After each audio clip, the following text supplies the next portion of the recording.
Hebreus, capítulo 7. Esse Melquisedeque era rei da cidade de Salém e sacerdote do Deus Altíssimo. Quando Abraão estava voltando da batalha em que matou os reis, Melquisedeque foi ao encontro dele e o abençoou. Abraão lhe deu a 10ª parte de tudo que ele havia tomado dos inimigos na batalha. O nome de Melquisedeque quer dizer, primeiramente, Rei da Justiça. E porque ele era rei de Salém, o seu nome também quer dizer Rei da Paz. Não se conhece o pai, nem a mãe, nem qualquer antepassado de Melquisedeque. E também não se sabe nada sobre o seu nascimento ou sobre a sua morte. Por ser como filho de Deus, ele continua sacerdote para sempre. Vejam como Melquisedeque era grande. Abraão, o patriarca, lhe deu a 10ª parte de tudo que havia tomado dos inimigos na batalha. Conforme a lei de Moisés, os sacerdotes, que são descendentes de Levi, têm a obrigação de receber do povo a 10ª parte de tudo. Eles recebem dos seus próprios patrícios, embora estes também sejam descendentes de Abraão. Melquisedeque não era descendente de Levi, mas recebeu a 10ª parte daquilo que Abraão havia tomado na batalha e o abençoou. Sim, abençoou o próprio Abraão, que havia recebido as promessas de Deus. Não há dúvida de que aquele que abençoa é mais importante do que aquele que é abençoado. No caso dos sacerdotes, a 10ª parte é recebida por homens que um dia vão morrer. Mas, no caso de Melquisedeque, como dizem as Escrituras Sagradas, a 10ª parte foi recebida por alguém que continua vivo. Portanto, quando Abraão pagou a 10ª parte, Levi, cujos descendentes recebem a 10ª parte, também pagou.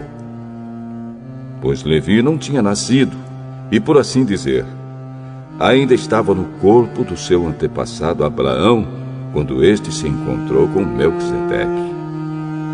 A lei que o povo de Israel recebeu se baseava no sacerdócio dos levitas. Ora, se o trabalho dos sacerdotes levitas tivesse sido perfeito, não haveria necessidade de aparecer outro tipo de sacerdote da ordem do sacerdócio de Melquisedeque e não da ordem de Arão.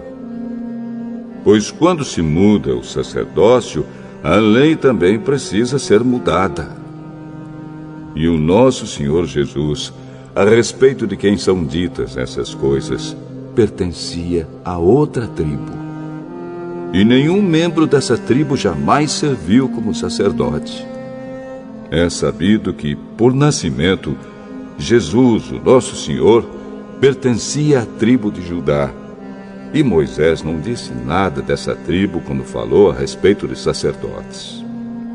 E tudo isso se torna bem mais claro, pois surgiu um sacerdote diferente, parecido com Melquisedeque. Ele não foi feito sacerdote pelas leis ou regras humanas, porém se tornou sacerdote por meio do poder de uma vida que não tem fim.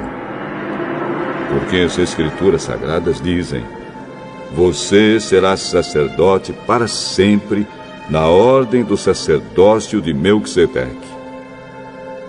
Assim a regra antiga foi anulada porque era fraca e inútil, pois a lei não podia aperfeiçoar nada. Mas agora, Deus nos deu uma esperança melhor, por meio da qual chegamos perto dele. Além disso, há o juramento de Deus. Não houve juramento quando os outros se tornaram sacerdotes.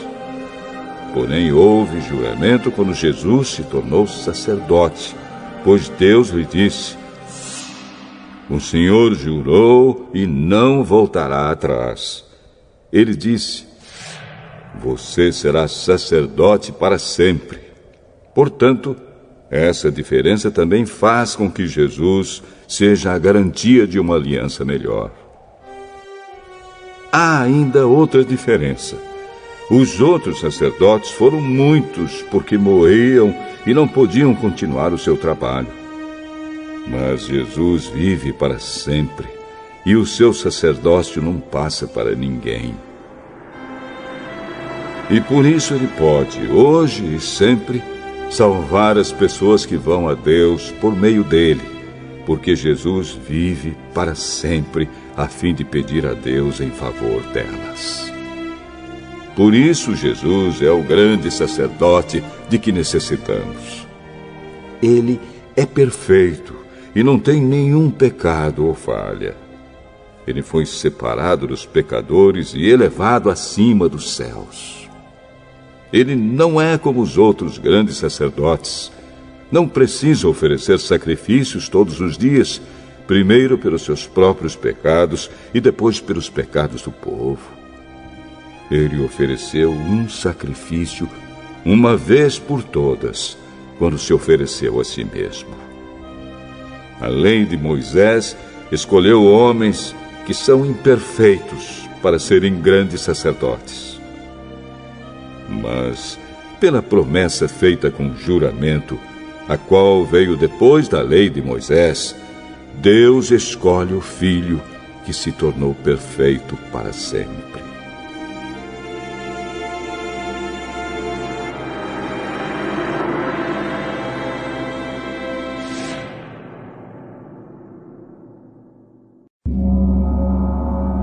Capítulo 3.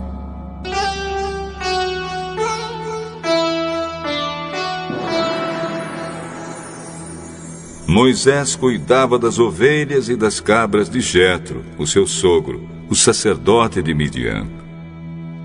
Um dia Moisés levou o rebanho para o outro lado do deserto. E foi até o Monte Sinai, o monte sagrado.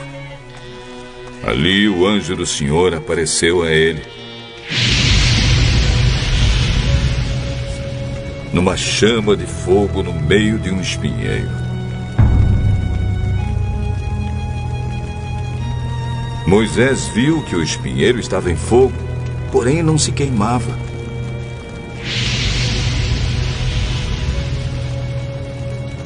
Então pensou: que coisa esquisita! Por que será que o espinheiro não se queima? Vou chegar mais perto para ver. Quando o Senhor Deus viu que Moisés estava chegando mais perto para ver melhor, ele o chamou do meio do espinheiro e disse: Moisés, Moisés, estou aqui. Pare aí e tire as sandálias, pois o lugar onde você está é um lugar sagrado.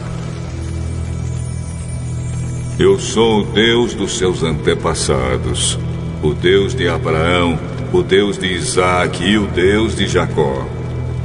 Aí Moisés cobriu o rosto, porque ficou com medo de olhar para Deus. Então o Senhor disse: Eu tenho visto como meu povo está sendo maltratado no Egito. Tenho ouvido o seu pedido de socorro por causa dos seus feitores. Sei o que estão sofrendo. Por isso desci para libertá-los do poder dos egípcios e para levá-los do Egito para uma terra grande e boa. É uma terra boa e rica, onde moram os cananeus, os heteus, os amorreus, os perizeus, os heveus e os jebuseus. De fato, tenho ouvido o pedido de socorro do meu povo e tenho visto como os egípcios os maltratam. Agora venha, e eu enviarei ao rei do Egito para que você tire de lá o meu povo, os israelitas. Moisés perguntou a Deus: Quem sou eu para ir falar com o rei do Egito e tirar daquela terra o povo de Israel? Eu estarei com você. Quando você tirar do Egito o meu povo, vocês vão me adorar neste monte. E isso será uma prova de que eu o enviei. Quando eu for falar com os israelitas e lhes disser: o Deus dos seus antepassados me enviou a vocês, eles vão me perguntar: qual é o nome dele? Aí, o que é que eu digo? Eu sou quem sou.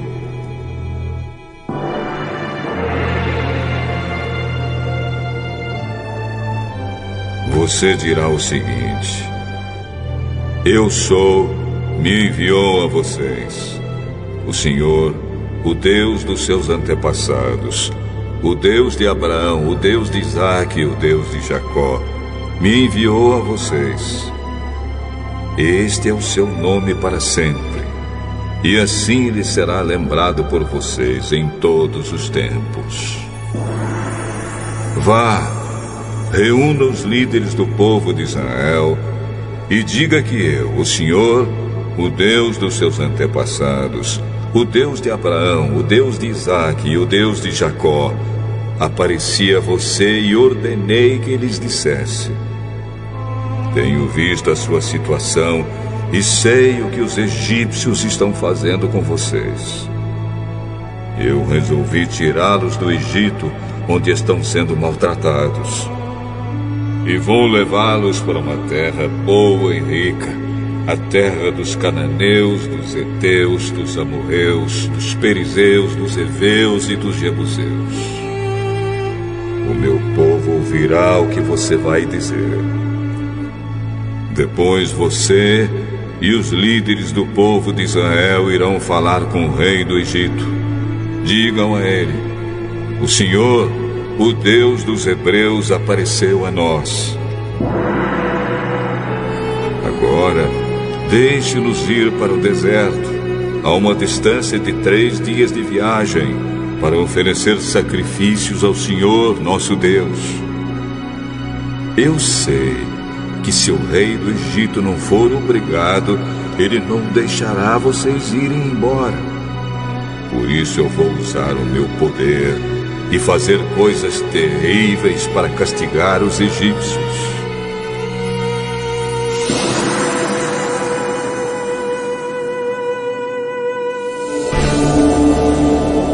Depois disso, o rei deixará que vocês saiam do Egito.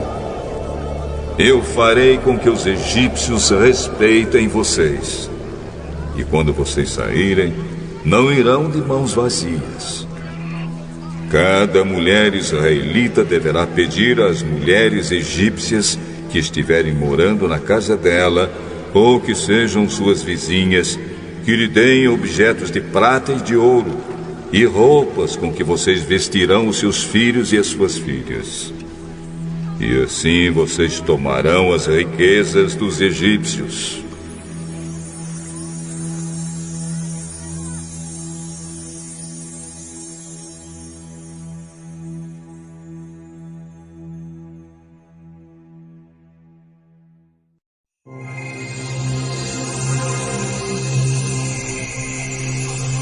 Capítulo 4. Aí Moisés respondeu a Deus, o Senhor: mas os israelitas não vão acreditar em mim, nem vão dar atenção ao que eu falar, e vão dizer que o Senhor não me apareceu. O que é isso que você tem na mão? Um bastão. Jogue-o no chão. Ele jogou. E o bastão virou uma cobra, e Moisés fugiu dela. Aí o Senhor ordenou a Moisés: estenda a mão e pegue a cobra pelo rabo. Moisés estendeu a mão e pegou a cobra pelo rabo. E de novo ela virou um bastão na mão dele. Faça isso para provar aos israelitas que o Senhor, o Deus dos seus antepassados, o Deus de Abraão, o Deus de Isaque e o Deus de Jacó, apareceu a você. Agora põe a mão no peito. Moisés obedeceu. E quando tirou a mão do peito, ela estava leprosa, branca como a neve. Põe outra vez a mão no peito. Ele pôs a mão no peito novamente. E quando a tirou, ela estava tão boa como o resto do corpo. Então o Senhor lhe disse: se com o primeiro milagre os israelitas não acreditarem em você e não se convencerem, então com o segundo vão acreditar. Mas se com esses 2 milagres ainda não crerem e não quiserem ouvir o que você disser, tire água do rio Nilo e derrame no chão, que ela virará sangue. Oh, Senhor, eu nunca tive facilidade para falar, nem antes nem agora, depois que começaste a falar comigo. Quando começo a falar, eu sempre me atrapalho.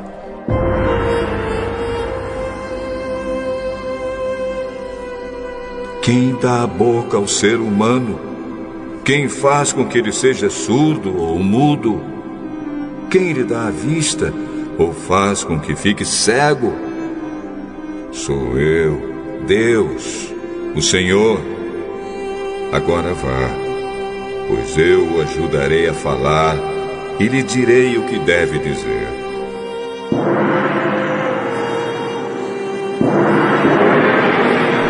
Não, Senhor. Por favor, manda outra pessoa. Então o Senhor ficou irritado com Moisés e disse: por acaso Arão, o levita, não é seu irmão? Eu sei que ele tem facilidade para falar. Além disso, ele está vindo para se encontrar com você e vai ficar contente ao vê-lo. Você falará com Arão e lhe dirá o que ele deve dizer. Eu os ajudarei a falar e direi o que vocês devem fazer. Arão falará ao povo em seu lugar. Ele será o seu representante e falará ao povo por você. E você será como Deus para ele, explicando o que ele deve dizer. Leve este bastão, porque é com ele que você vai fazer os milagres. Então Moisés voltou para a casa de Jetro, o seu sogro, e disse: deixe que eu volte para visitar os meus parentes no Egito. Quero ver se eles ainda vivem. Vá em paz. Quando Moisés ainda estava na região de Midian, o Senhor Deus lhe tinha dito: volte para o Egito, pois todos os que queriam matá-lo já morreram.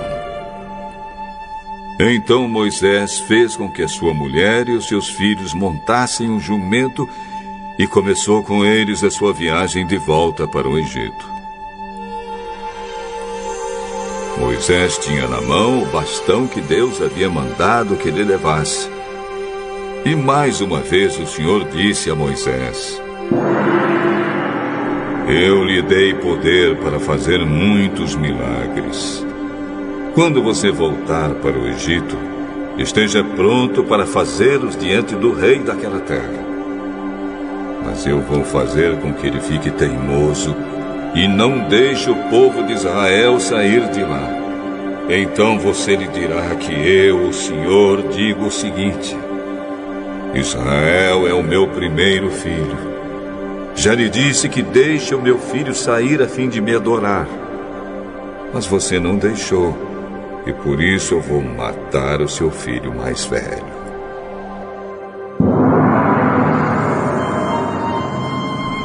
Durante a viagem para o Egito, no lugar onde Moisés e a sua família estavam passando a noite, o Senhor se encontrou com Moisés e procurou matá-lo. Aí Zípora, a sua mulher, pegou uma pedra afiada, cortou o prepúcio do seu filho e com ele tocou o pé de Moisés. E disse: Você é um marido de sangue para mim. Ela disse isso por causa da circuncisão. E assim o Senhor deixou Moisés viver. Nesse meio tempo, o Senhor disse a Arão: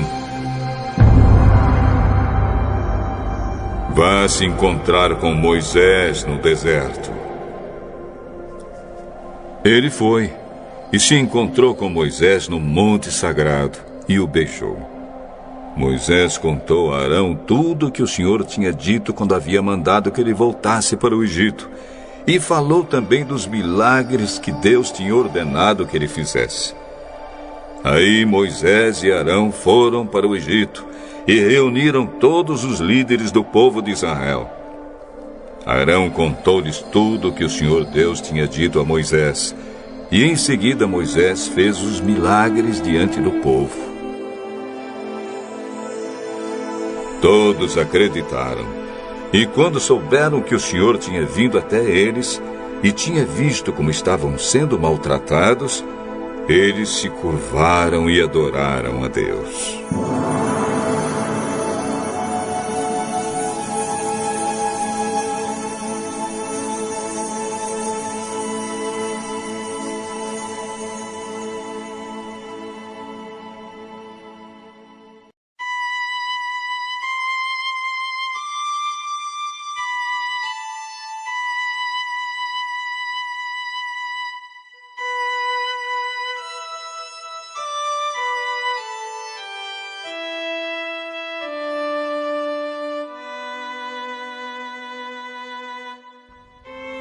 Salmo 41. Salmo de Davi, ao regente do coro. Felizes são aqueles que ajudam os pobres, pois o Senhor Deus os ajudará quando estiverem em dificuldades. O Senhor os protegerá, guardará a vida deles e lhes dará felicidade na terra prometida. Ele não os abandonará nas garras dos inimigos. Quando estiverem doentes, de cama, o Senhor os ajudará e lhes dará saúde novamente. Eu disse: Ó Senhor Deus, pequei contra ti. Tem compaixão de mim e cura-me. Os meus inimigos falam mal de mim e perguntam: quando será que ele vai morrer e ser esquecido? Se algum deles vem me visitar, fala com sinceridade e ainda junta más notícias a meu respeito para sair espalhando por aí afora. Todos os que me odeiam falam de mim, cochichando, e pensam que o pior vai me acontecer. Eles dizem assim: ele está muito mal mesmo e não vai se levantar mais.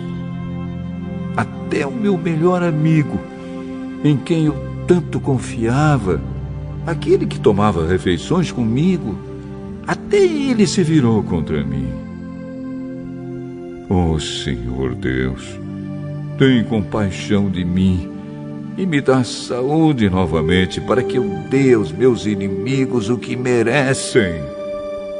Eles não me vencerão, e assim ficarei sabendo que tu me aprovas. Tu me ajudarás, porque faço o que é direito, e me deixarás ficar para sempre na tua presença. Louvado seja o Senhor, o Deus de Israel. Louvado seja, agora e sempre. Amém. Amém.